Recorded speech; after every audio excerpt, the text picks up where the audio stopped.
Panginoon, kung kayo po ay narito, buhay pa sana ang kapatid ko.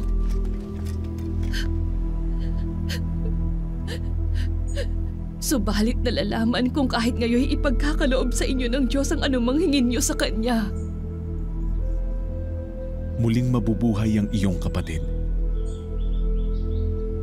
Nalalaman ko pong siya'y mabubuhay muli sa huling araw.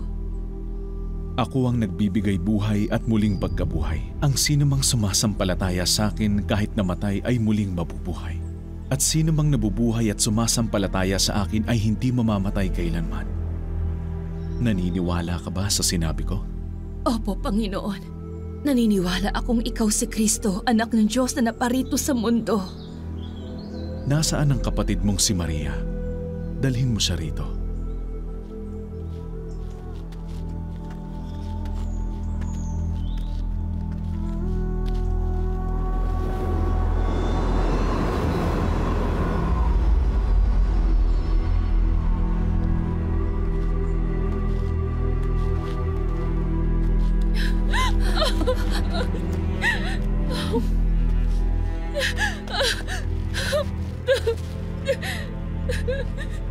Panginoon, kung narito po lamang kayo, hindi sana namatay ang aking kapatid.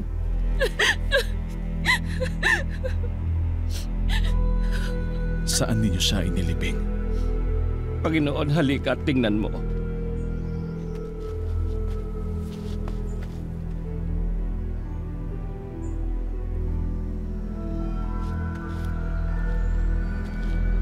Tingnan niyo ang pagmamahal niya kay Lazaro. Napagaling niya ang bulag. Bakit hindi niya nahadlangan ang pagkamatay ni Lazaro?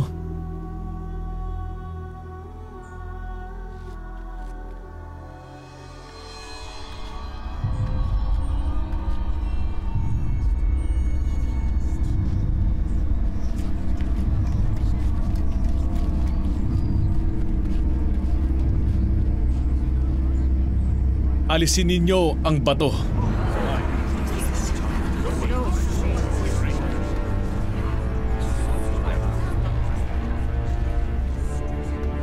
Panginoon, may 4 na araw na pong patay si Lazaro.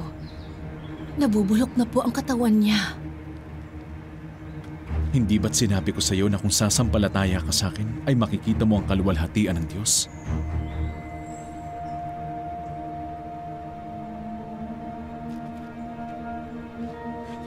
Marami nang ipinakitang milagro si Jesus noon. Ngunit ang bumuhay ng patay? Para yatang imposible na yun.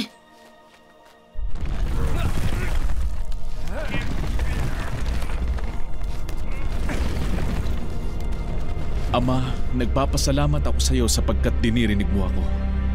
At alam kong lagi mo akong diringgin.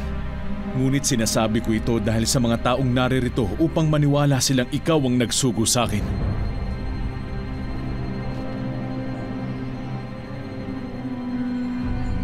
Lazaro! Lumabas ka!